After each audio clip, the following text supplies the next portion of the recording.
If you were to spend just a few minutes with me, you would hear me speak about Rwanda, a mountainous East African nation the size of Vermont, but with 12 million people.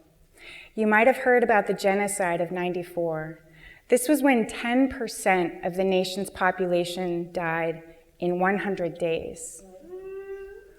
Why Rwanda, people ask.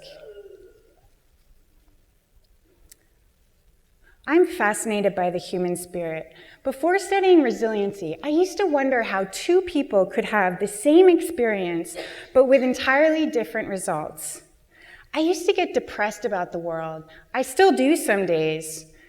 I could hear all these sad stories, and I thought, if there's a God, why would these things happen? When I first heard about the genocide of Rwanda, I was living in my own private hell. Today, I'm going to tell you a story of transformation, and I'm going to share an idea with you that might help you tap into a new way of living too. As you take this journey with me, I encourage you to consider what your Rwanda might be. Maybe you've already found yourself, or maybe you were never lost. But perhaps you're not on your path, or you feel like something's missing. Please allow me to offer you hope as someone once did for me. When I was a junior in college, I was studying abroad in Grenoble, France. I was attending an international business school, living with some other American students.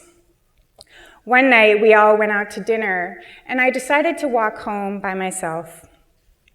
I was alone on this dark cobblestone street, and I realized someone was following me. I managed to make it into my apartment building, but as I was fumbling for the keys, he pushed me inside, he threatened me with a knife, and he raped me.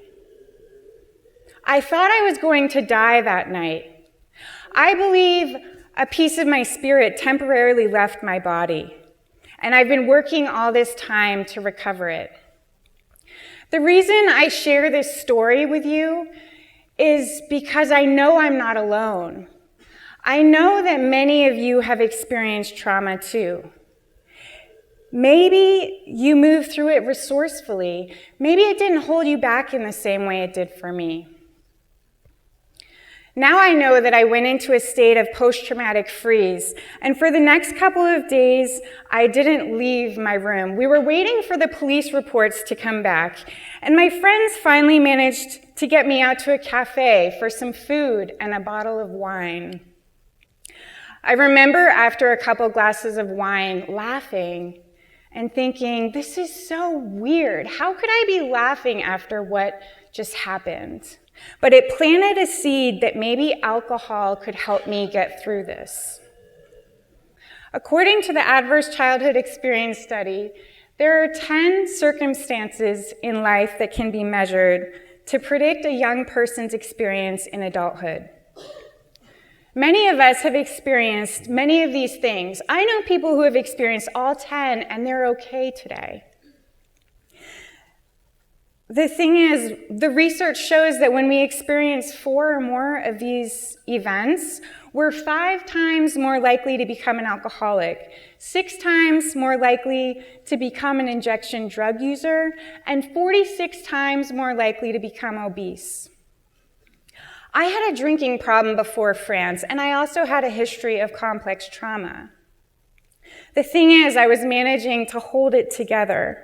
I'm not saying that drugs and alcohol cause problems for everyone, but for alcoholics and addicts, we often turn to these substances and behaviors in an effort to not only numb out and check out, but to feel connected. I know when I was growing up, I often felt alone, isolated. I felt different, separate. When I returned to the US, for the next year, I didn't talk about what happened, and I finished my undergraduate business degree. I graduated with honors, and I landed a job at an investment bank in Boston. I was studying to be a financial advisor, which means I was cold calling for stockbrokers all day, and I thought that money maybe would make me happy. Maybe it would patch things up. But the thing is, I was miserable inside. I was starting to isolate, and I moved to an apartment by myself outside of the city. I would drink most nights, wake up in the morning, usually with a hangover, and I'd go to the gym and try to sweat it out, and then I'd commute to work earlier than most people. I looked like I had it made, but I really was just counting down the day until I could get home to my best friend in a bottle. Alcohol had become the one thing I felt like I could count on, and as much as I knew it was causing problems, it seemed like the solution. One night, I was watching a documentary about the genocide. I don't even know how it made it home with me, but that night was a turning point for me.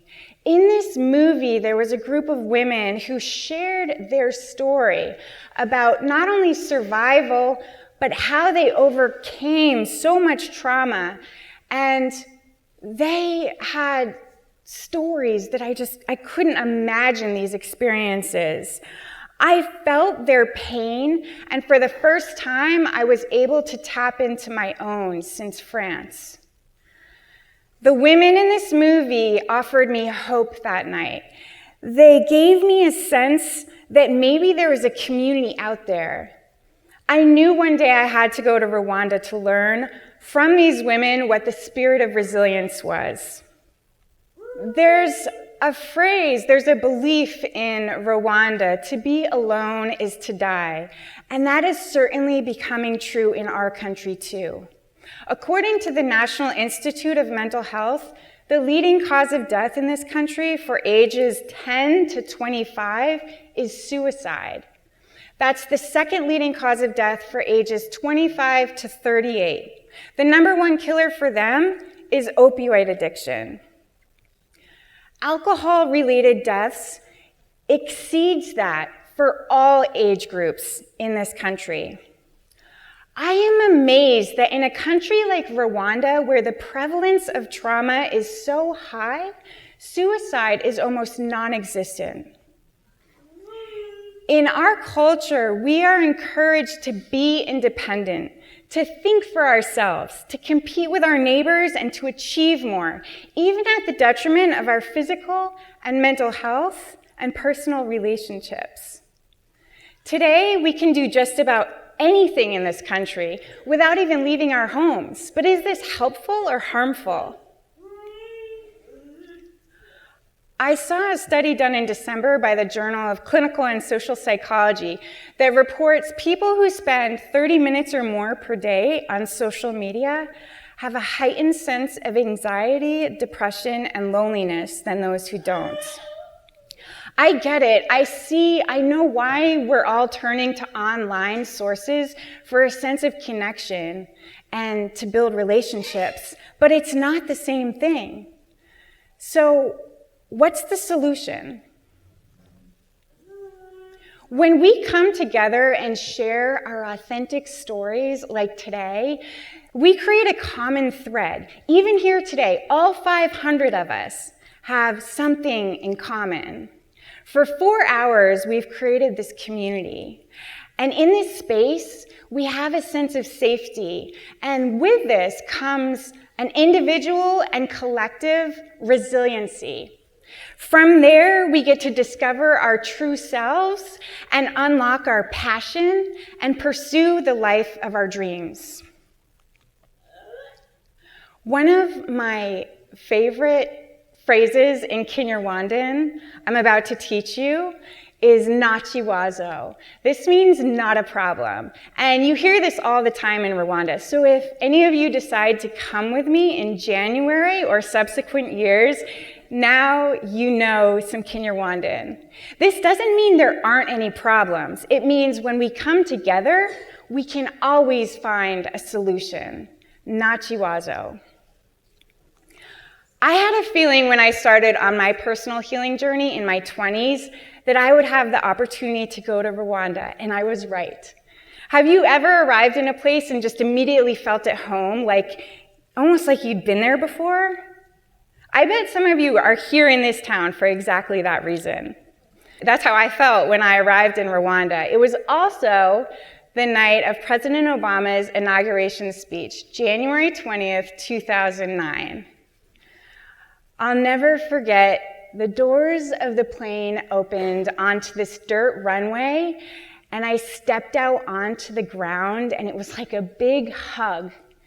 It was like total peace inside, like I had never felt before. That year, I had the great opportunity to work with a group of people who not only survived the genocide, but many of them had been 3, 4, 5 years old when it happened and watched their families die in front of them. You'll never believe the name of my new employer. Heaven Restaurant. That year was one of the greatest learning experiences of my life. And I was instantly part of a community. I was accountable to this group every day, and I'm still in touch with some of these people 10 years later. Today, I'm the founder of a nonprofit organization called Africa Healing Exchange. And with this model, we have created a resiliency program in partnership with people in Rwanda. So we're teaching skills for people to overcome trauma, to manage chronic stress, and through the social enterprise I founded called 3 Mountains, we're now sponsoring entrepreneurship training for women in Rwanda.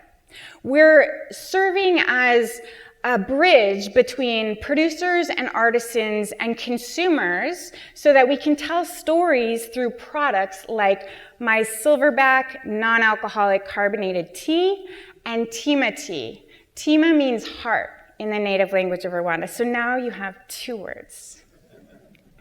So this brings me back to the question, why do some people experience the worst possible tragedies and go on to recognize post-traumatic growth or they're flourishing, while others seem to give up on life, turn to suicidal thoughts and addictive behavior? Do you think it's a choice? I believe the difference is the first group had a strong sense of community before, during, and after their experience. So how do we make sure that everyone has access to that? It takes a village, and we're creating one now. We have a farm in Rwanda called Ubuzima Healing Garden, and with this work, we're creating a platform where people can come together, work in the earth, build relationships, and the women teach me to think about the group first, to be accountable, and to check in with each other every day. Maybe some heavy rains have come through and washed away someone's roof. The village rallies and builds that roof back together. Maybe a young couple wants to start a life together, but they don't have money for a wedding. And maybe their parents died in the genocide and can't help them. So the neighborhood goes door to door and fundraises so that they can have enough money for their wedding and the dowry and to start their life together. So my life looks really different now compared to 2 decades ago when I thought I was going to die. I have found my community, not only in Rwanda, but amongst people here in recovery. It's in living a sober life that I find joy. It's in being of service to others that I find a sense of purpose. And most recently, it's in marriage and commitment to my young family that I find an even greater sense of meaning in life. I want to know, what is your Rwanda? Who is your village and where is your community? Maybe you know, have you checked in with them today? It's okay if you don't know, but let's find the people who feel like family and the place that feels like home. Build the well before you're thirsty, because your life depends upon it.